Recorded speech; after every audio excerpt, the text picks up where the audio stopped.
नमस्कार, स्वागत है आपका हमारे चैनल मिस्टर घोस्ट पर। तो जो कहानी आज हम आपको सुनाएंगे उसका नाम शैतानी पहाड़ी है। और अगर आप चैनल पर नए हैं तो चैनल को सब्सक्राइब करें और वीडियो को लाइक करें। तो आप चिप्स पॉपकॉर्न निकाल लीजिए, चलते हैं हमारी कहानी की ओर। मैं आज भी उस बात को सोच के सहम जाता हूँ। मेरी रूह अब भी कांप उठती है। कई रातें मैं सो तक नहीं पाता हूँ। काश हम वहां नहीं गए होते। मेरा नाम शशिकांत शर्मा है। ये करीब 6 साल पहले की बात है। तब मैं कॉलेज में पढ़ाई किया करता था। मेरे दोस्त विनय, स्वप्निल, अनिल, रागिनी, अनामिका थे। हम सभी को पहाड़ियां घूमना और वहां कैंपिंग करना बड़ा पसंद था। वैसे तो हम कई बार पहाड़ियों पे घूम आए थे, पर इस बार हमें बिल्कुल नई जगह जाना था, जहां कोई ज्यादा जाता ना हो। हमारी परीक्षाएं खत्म हो गई थी। हम सब इकट्ठा हुए और आगे हमें कहाँ घूमने जाना है इसकी प्लानिंग करने लगे। मैंने पूछा, क्या किसी ने कुछ सोचा हम कहाँ जाएंगे? अनिल ने कहा, हाँ दोस्तों, मुझे एक ऐसी जगह पता है जहां कोई भी घूमने नहीं जाता। शायद हम पहले होंगे जो उस पहाड़ी पे जाएंगे। विनय ने पूछा, ऐसी कौन सी जगह है? अनिल ने कहा, त्रेता पहाड़ी। ये मेरे गांव के पास ही है। दरअसल आसपास के गांव वाले उस पहाड़ी को शैतानी पहाड़ी कहते हैं, इसीलिए वहां कोई नहीं जाता। रागिनी ने पूछा, शैतानी पहाड़ी क्यों? अनिल ने कहा, ज्यादा तो नहीं पता, पर कहते हैं कि वहां शैतानों का वास है, इसीलिए वहां कोई नहीं जाता। स्वप्निल ने कहा, अरे छोड़ो यारो, सब बकवास बातें हैं, चलते हैं वहां। गांव वाले लोग तो पुराने जमाने की बातें लेकर चलते हैं, हम सबको वहां जाना चाहिए। सभी ने सोचा और सभी उस पहाड़ी पे जाने के लिए तैयार हो गए। दूसरे दिन वो सब कार में बैठ वहां जाने के लिए निकले। शाम को वो अनिल के गांव उसके दादाजी के घर पहुंचे। रात को खाना पीना और रात भर आराम करने के बाद वो सुबह उस पहाड़ी के लिए रवाना हो गए। घने जंगलों के रास्ते होते हुए वो एक गुफा के पास पहुंचे। गुफा को बाहर बड़े पत्थरों से बंद किया हुआ था। अनिल ने कहा, इस गुफा से अंदर जाने पर दूसरी तरफ हमें पहाड़ी मिलेगी। विनय ने कहा, शायद आसपास के गांव वालों ने ये पत्थर रख दिए होंगे। सभी ने उसकी हाँ में हाँ मिलाई। फिर सभी उस बड़े पत्थरों को हटाने में लग गए। बड़ी मेहनत के बाद उन्होंने सारे पत्थरों को हटा दिया। फिर वो अंधेरी गुफा से अंदर की ओर धीरे धीरे जाने लगे। थोड़ी देर चलने के बाद वो उस गुफा से बाहर निकले। बाहर नजारा देख वो दंग हो गए। घनी लंबी पहाड़ी, पहाड़ियों पे घने पेड़, झरने और वो ताजी हवाएं सबका मन मोहित कर रही थी। पहाड़ी काफी बड़ी थी और कई किलोमीटर तक फैली हुई थी। उन्होंने पहाड़ी चढ़ना शुरू किया। घने जंगल और पत्थरीले रास्ते और पूरी पहाड़ी पे फैले छोटी छोटी गुफाएं। धीरे धीरे ऊपर अपने दोस्तों के साथ मजाक मस्ती करते हुए वो लोग शाम को पहाड़ी की टोच पे चढ़ गए। ऊपर बड़ा मैदान और घने पेड़ भी थे। ऐसा सुंदर वातावरण, बादल जैसे एकदम नजदीक, प्रफुल्लित करती हवाएं। ऐसी सुंदर पहाड़ी उन्होंने अब तक ना देखी थी, ना ही आगे कहीं देखते। हमने वहीं रात को टेंट लगाए, फिर बाहर आग जला के खाना पकाकर वहीं खा लिया।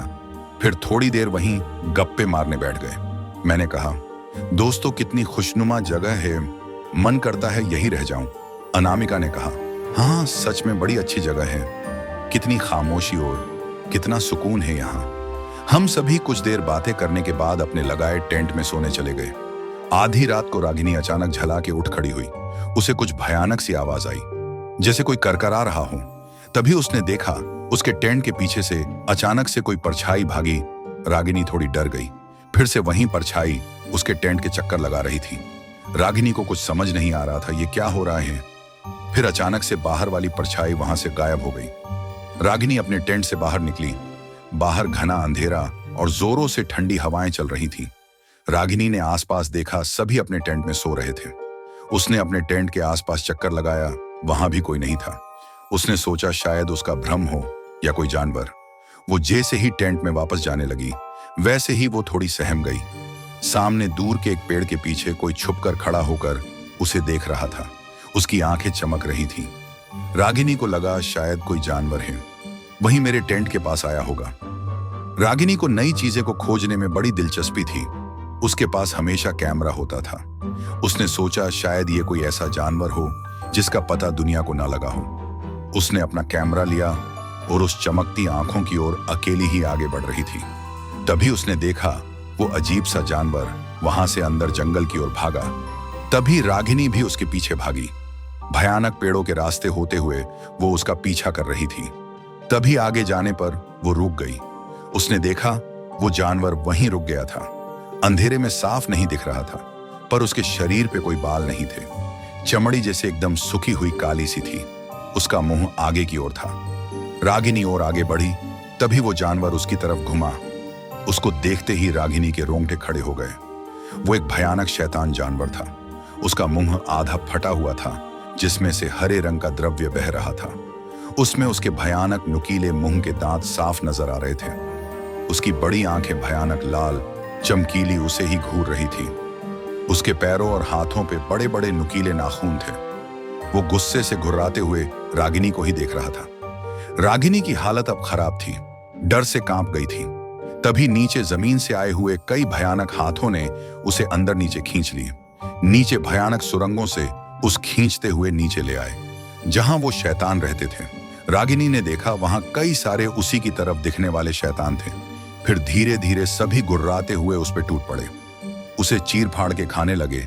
किसी ने उसका सिर निकाला, किसी ने हाथ, किसी ने पैर, सब बुरी तरफ उसको चबाने लगे। बड़ा ही भयानक मंजर था। अजीब अजीब आवाजों में चिल्लाते हुए ऐसा लग रहा था जैसे कई सालों के बाद उन शैतानों को खाना मिला हो। रागिनी के पूरी शरीर के एक एक अंग को उन्होंने निचोड़ के खा लिया था, यहां तक कि वो हड्डियां भी खा गए। सुबह हो गई थी। अचानक से लगातार जोरों से बारिश शुरू थी। तूफान आया हुआ था। रागिनी का कहीं अता पता नहीं था। सभी लोग हैरान थे कि आखिर रागिनी जा कहां सकती है। सभी ने उसे आसपास किसी तरह ढूंढा, पर उसका पता किसी को नहीं चला। लगातार बारिश के कारण पहाड़ी के नीचे जाने वाले रास्ते पे भूस्खलन हो गया था, इसीलिए नीचे जाने का रास्ता बंद था। ऐसे तूफान में वो दूसरा रास्ता भी नहीं खोज सकते थे। स्वप्निल ने सबको दिलासा देते हुए कहा, शायद रागिनी नीचे चली गई होगी। इस बारिश के कारण वो ऊपर नहीं आ पाएगी और ना ही हम नीचे जा पाएंगे। मैंने कहा, हाँ, यहाँ तो फोन के नेटवर्क भी नहीं है कि उसे कॉल करके बात कर सके। शायद वो नीचे ही गई हो। हमें बारिश रुकने तक टेंट में ही रहना होगा। ऐसा लग रहा है शायद और बड़ा तूफान आएगा।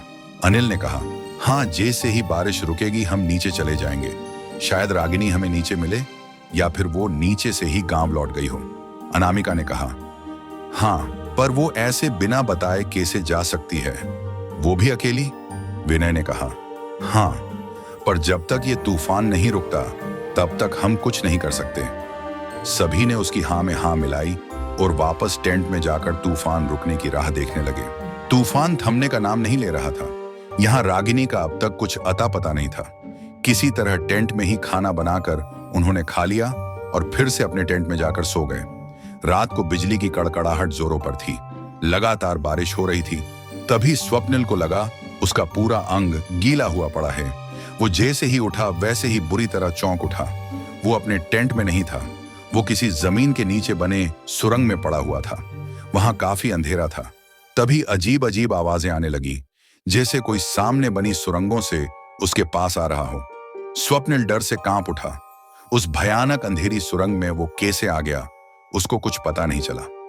तभी लाल भयानक चमकती आंखें उन सभी सुरंगों से उसे घुर घुर के देख रही थी। उनमें से निकलता हरे रंग का द्रव्य भी उस भयानक अंधेरी सुरंग में रोशनी सा फैला रहा था। धीरे धीरे वो सभी भयानक शैतान बाहर आने लगे। उन्हें देखते ही स्वप्निल के रोंगटे खड़े हो गए। फिर धीरे धीरे वो उसके पास आने लगे। स्वप्निल वहां से हिल भी नहीं पाया। फिर सारे भयानक शैतान उस पर टूट पड़े। स्वप्निल की भयानक चीखें पूरे सुरंगों में गूंज रही थीं, पर उसे वहां बचाने वाला कोई भी नहीं था।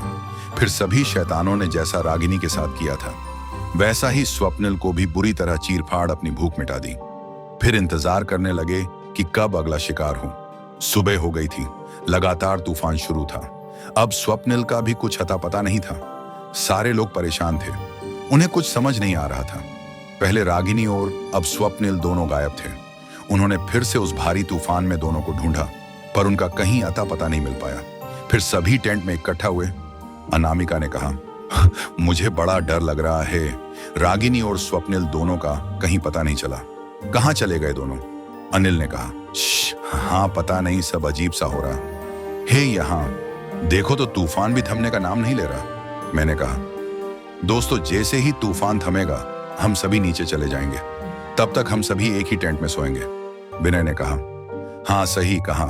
हम सब साथ रहेंगे तो कुछ अनहोनी नहीं होगी। फिर रात को उन्होंने सब टेंट को एक साथ लगा एक बड़ा टेंट बनवा लिया और सभी थोड़ा कुछ खाकर एक साथ वहीं सो गए। आधी रात के समय जोरों से बिजलियां कड़क रही थी। विनय को नींद नहीं आ रही थी तो वो उठ के बैठ गया। बाकी सब सो रहे थे। तभी अचानक जोरों की बिजली कड़की। उसी बिजली की रोशनी में उसे बाहर खड़े दो साए दिखाई दिए। विनय सहम गया, पर उसे लगा शायद रागिनी और स्वप्निल आ गए हों। वो जल्दी से टेंट के बाहर निकला। उसने देखा दो साए सामने जंगल की ओर जा रहे थे। विनय चिल्लाया, रागिनी, स्वप्निल! पर वो साए पीछे नहीं मुड़े। विनय उनके पीछे पीछे जाने लगा। तभी अनामिका की नींद टूटी। उसने देखा विनय टेंट में नहीं था। उसने शशिकांत यानी मुझे और अनिल को जगाया। देखो, विनय यहाँ नहीं है। हम सभी टेंट के बाहर निकले। हमने देखा थोड़ी दूर विनय जंगल के अंदर जा रहा था। हम सभी उसके पीछे पीछे भागने लगे।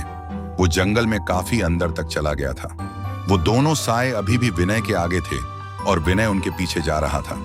हम सभी जंगल के काफी अंदर तक चले आए थे। तभी विनय के आगे चलते साए अचानक रुक गए। तभी वो पीछे मुड़े। वो वहीं भयानक शैतान थे। विनय कांप उठा। नीचे से आए भयानक कई हाथ उसे अंदर खींचने लगे, पर विनय काफी जोर लगा रहा था ताकि अंदर खींचा ना जाए। तभी उनमें से एक शैतान उसके पास आया और उसने विनय का सिर उसके शरीर से अलग कर दिया। तभी हम सभी वहां पहुंच चुके थे। वो भयानक नजारा देख अनामिका चीख पड़ी। ये अब हमने गलती कर दी थी। हम तीनों अब मुसीबत में आ चुके थे। वो शैतान हमें देख अजीब आवाजों में चिल्लाने लगे। तभी हमने देखा उन्हीं शैतानों जैसे दिखने वाले और भी कई भयानक शैतान नीचे जमीन से निकलकर बाहर आने लगे। वो कई सारे थे। अब उनका शिकार हम थे। मैं जोर से चिल्लाया, भागो यहां से! हम तीनों बड़ी तेजी से वहां से भागने लगे। सभी शैतान हमारे पीछे चिल्लाते चीखते भाग रहे थे। मैंने देखा जैसे जैसे हम भाग रहे थे वैसे वैसे कई शैतान जमीनों से निकलते जा रहे थे। अब हमारे बचने का कोई रास्ता नहीं था। हम अपनी पूरी ताकत लगाकर भाग रहे थे। हमें नहीं पता था हम कहां जाएं, बस हम अपनी जान बचाकर दौड़ रहे थे। तभी अनिल ने कहा, देखो वो सामने एक गुफा है, उसमें चलो। हम सभी तेजी से उस अंधेरी गुफा में घुस गए, पर फिर भी हम बचने वाले नहीं थे। पर ये क्या, सारे शैतान उस गुफा के बाहर ही ठहर गए। कोई भी अंदर नहीं आ पा रहा था, जैसे कोई शक्ति उन्हें अंदर आने से रोक रही हो। तभी मैंने देखा उस गुफा के अंदर लकड़ियों से बना दरवाजा भी था। मैंने उसे धक्का मार उसे अंदर से बंद कर दिया। हम तीनों काफी डर से कांप उठे थे। तभी हम सबने हमारे मोबाइल्स की टॉर्चेस जलाई। हालांकि मोबाइल्स में अभी भी कोई नेटवर्क ना था। हमने देखा वो गुफा तो थी, पर वहां एक मूर्ति भी रखी हुई थी। वो मूर्ति चांदी की बनी हुई थी। उसकी आंखें किसी लाल धातु से बनाई हुई थी। उसके सर पर पित्तल से बने सींग भी थे। हमें नहीं पता वो किस चीज की मूर्ति थी, पर उस गुफा ने हमें बाहर के शैतानों से बचाया था। हमने देखा वहां कुछ मशाले भी लटकाई हुई थी। अनिल के पास लाइटर था। उसने सारी मशाले जलाई। पूरी गुफा अब रोशनी से भरी हुई थी। हमने देखा पूरी गुफा के पत्थरों अजीब अजीब से चित्र बनाए गए थे, शायद उन शैतानों जैसे। उन चित्रों के साथ कुछ लिखा हुआ भी था, पर वो कौन सी भाषा थी हम समझ नहीं सकते थे। हम तीनों वहां एक जगह बैठ गए। अनामिका ने रोते हुए कहा, वो क्या था? तुमने देखा ना कैसे उन शैतानों ने विनय को मार दिया? अनिल ने कहा, हाँ, शायद उन्होंने ही रागिनी और स्वप्निल को भी मार दिया होगा। वो तो कितने भयानक थे और कई सारे भी। मैंने कहा, हाँ, हमने यहाँ आकर शायद गलती कर दी। वो शैतान चाहते क्या है? तुम दोनों डरो मत, हमें कोई रास्ता खोजना होगा। इस गुफा को अच्छे तरीके से जांचो, शायद कोई रास्ता मिल जाए। अनिल ने कहा, पुनः हाँ, सामने से वो सारे शैतान, हे हमें यही गुफा से कोई रास्ता खोजना होगा। जल्द से जल्द इस पहाड़ी से निकलना होगा। अनामिका, हाँ, नहीं तो हम भी नहीं बचेंगे। मैंने कहा, चलो सारी गुफा को चेक करो। तीनों उस गुफा में रास्ता खोजने में लग गए। कई देर तक उन्होंने प्रयास किया, पर गुफा चारों ओर से बंद थी। वो तीनों थक गए थे। तभी अनामिका उठी और उस मूर्ति के सामने जाकर बैठ गई। फिर कहने लगी, हम नहीं जानते आप क्या हैं, पर वो शैतान यहाँ अंदर आ नहीं पाए। हमें रास्ता दिखाएं, हमें बचाइए। तभी उसने उस मूर्ति के पैरों को छुआ। तभी उस मूर्ति के पैर ऊपर की ओर उठने लगे। तीनों ये देख हैरान हो गए। मूर्ति पूरी ऊपर की ओर उठ चुकी थी। तीनों ने देखा नीचे छोटी गुफा खुल गई थी। नीचे जाने के लिए सीढ़ियां भी बनी हुई थीं। तीनों ने एक दूसरे को देखा और इशारे में नीचे चलो का संकेत दिया। फिर वो तीनों धीरे धीरे उन सीढ़ियों से नीचे जाने लगे। तीनों धीरे धीरे सीढ़ियों से नीचे उतर रहे थे। उन्होंने हाथों में वहां जलाई हुई मशालें ले ली थी। जब वो आखिरी सीढ़ी उतरे तभी अचानक चमगादड़ की फौज उन पे टूट पड़ी। जैसे तैसे उन्होंने खुद को संभाला। फिर वो मकड़ी के बड़े बड़े जालों को हटाते हुए आगे बढ़ने लगे। सामने एक दरवाजा था। दरवाजे पर एक पीतल का सांप बना हुआ था। उसके नीचे कुछ लिखा हुआ था, पर वो भाषा उन्हें समझ नहीं आई। वो ऐसी ही भाषा थी जो उस मूर्ति की गुफा में थी। अनिल ने कहा, पता नहीं यार, कौन सी भाषा है? ये दरवाजा कैसे खोले? अनामिका ने कहा, हाँ, इस दरवाजे को खोलने का कोई जरिया दिख ही नहीं रहा। मैंने कहा, दोस्तों, कुछ ना कुछ रास्ता होगा, अंदर जाने का ढूंढो। तीनों दरवाजा कैसे खुले उस काम में लग गए। तभी अनामिका ने दोनों को इशारा किया। देखो, ये पीतल का सांप अपनी पूंछ की तरफ देख रहा है। शायद उसने सांप के पूंछ को छुआ। वैसे ही पूंछ बाईं तरफ से दाईं तरफ मुड़ी। वैसे ही वहां एक लकड़े का बॉक्स खुला। उसमें तांबे का गोलाकार कड़ा था।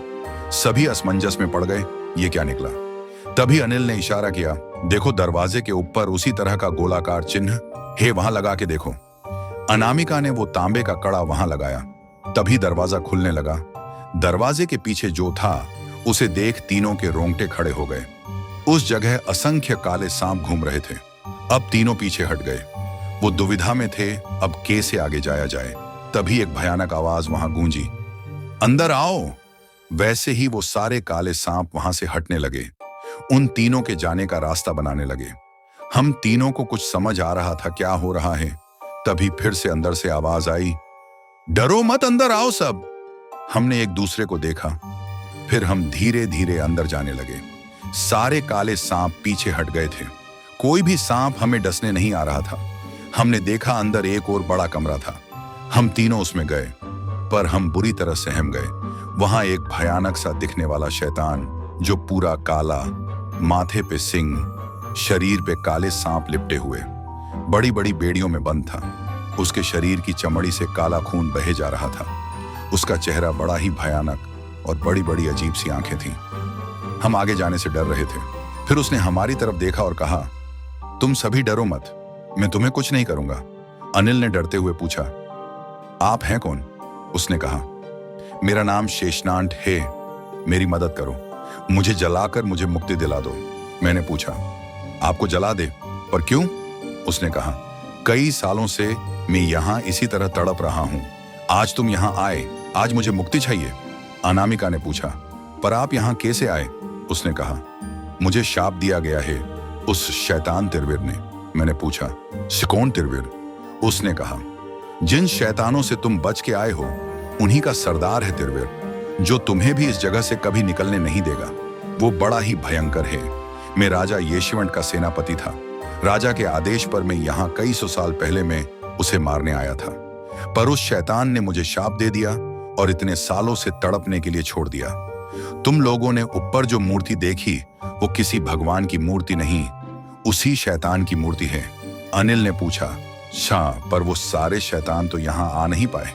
उसने कहा, वो शैतान मेरे ही मारे गए सैनिक थे। तिरविर की इस गुफा में वो नहीं आ सकते, क्योंकि उनका काम किसी को भी यहाँ आने से रोकना होता है। उसके शाप की एक गलती थी कि उसने उन्हें यहाँ प्रवेश वंचित कर दिया था। यही एक उसकी गलती से तुम बच पाए। तिरविर ने उन्हें ऐसा शैतान बना दिया। मैंने पूछा, तो तिरविर कहाँ है? उसने कहा, मैंने तिरविर को बंदी बना लिया था। वो आगे जाने वाली गुफाओं में कैद है, पर उसने हमें शाप दे दिया था।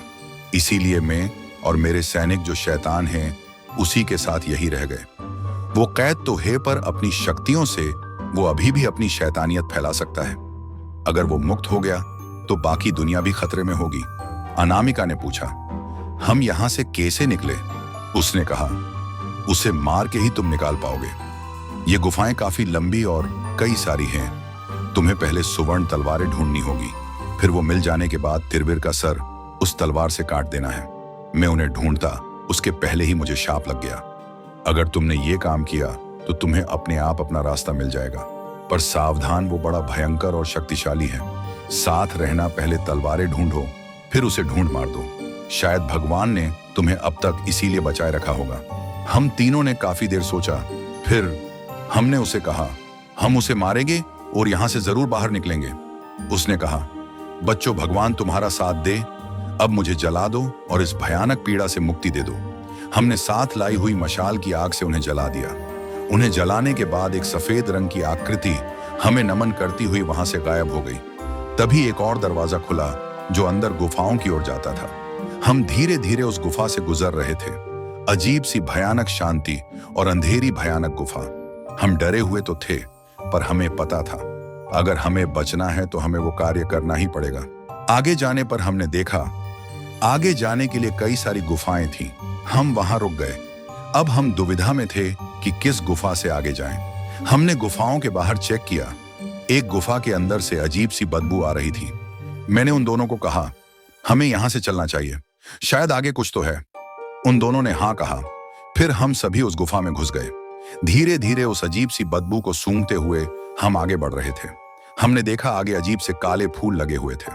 शायद वो बदबू उन्हीं से आ रही थी। हम और आगे बढ़े। सारी तरफ वहीं फूल थे, ऊपर नीचे, जहां देखो वहां। तभी अचानक हमें कुछ आवाज आई। तभी वहां अचानक से भयानक बड़े बड़े काले कीड़े हमारी तरफ आने लगे। वो हमें मारना। जैसे ही हमने सुवर्ण तलवारें निकाली, सामने से एक और गुफा खुली। हम दोनों सुवर्ण तलवारें लिए उस गुफा से गुजरने लगे। काली अंधेरी गुफा में हम दोनों धीरे धीरे संभाल के आगे बढ़ रहे थे। तभी किसी चीज की आवाज से हम डर गए। हम सहम कर पीछे हटे। जब सामने देखा, हमारे रोंगटे खड्डे हो गए। असंख्य मकद्दियां जो अपने आकार में बहुत बद्धी थीं, हमारी तरफ उस गुफा से आ रही थीं। नीली डरावनी आंखें, अजीब सी चिल्लाहट। वो हमारा शिकार करने आई थी। जैसे ही एक बद्धी मकद्दी हम पर हमला करने गई, मैंने तलवार से उसका सर काट दिया। वैसे ही सुवर्ण तलवार और चमकने लगी। उस चमक से बाकी सारी शैतानी मकद्दियां पीछे हटने लगी। हमने वो तलवारें उनके सामने पकड़े आगे चलने लगे।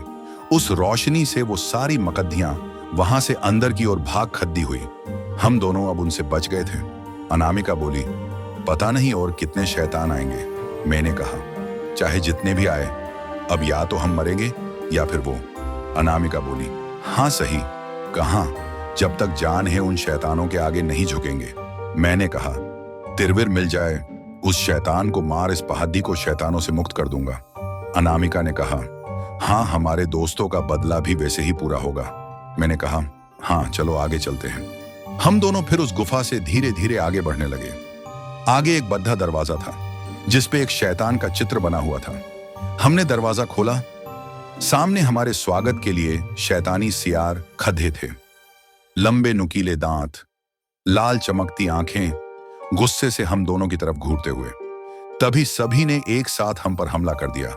हमने तलवारों से कई सियार मार गिराए, पर अचानक एक सियार के हमले से अनामिका की तलवार नीचे गिर गई। मैं बाकी सियारों से लड़ी रहा था। इस तरफ अनामिका मुसीबत में थी। उन्होंने हमला किया। जब तक मैं बचाने आता, अनामिका घायल हो चुकी थी। फिर मैंने सब सियार को मार गिराया। मैंने अनामिका को उठाया। वो घायल थी, पर फिर भी वो मेरा साथ देना चाहती थी।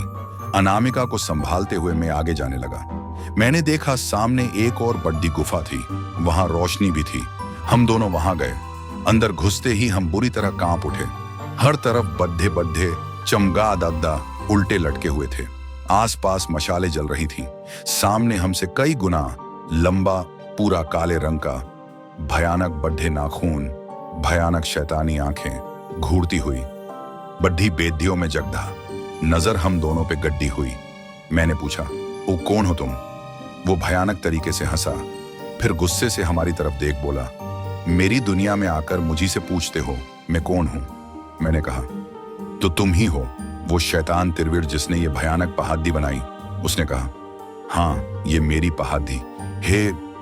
मुझे तो पूरे विश्व में अपनी शैतानियत कायम करनी थी, पर उस शेषनाग ने मुझे बंदी बना लिया। मैंने कहा, शैतान तेरा अंत कर, इस पहाड़ी को भी मुक्त कर देंगे। उसने कहा, ये सुवर्ण तलवार मुझे मार तो सकती है, पर यह मेरे छूटने का भी उपाय है। तुम्हें नहीं मरना तो वो तलवार मेरी तरफ फेंको, इससे मैं अपनी बेदिया तोड़ पाऊंगा।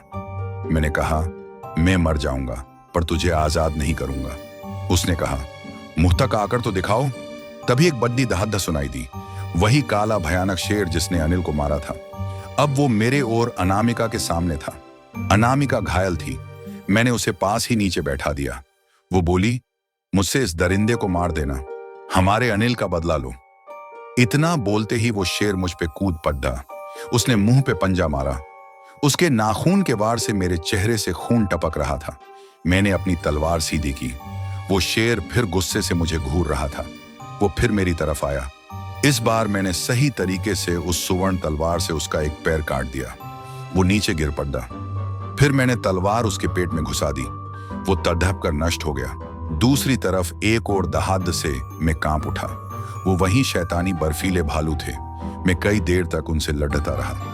अंत में उन्हें भी उस सुवर्ण तलवार से मैंने रोन डाला, पर मैं भी बद्धा घायल था। अब बारी तिरविर शैतान की थी, पर जैसे मैं उसे मारने गया वैसे ही एक और गुफा खुली। उसमें से वही पहाड़ी वाले भयानक शैतान अधमके। अब मुझ में लड़ देने की ज्यादा हिम्मत नहीं थी।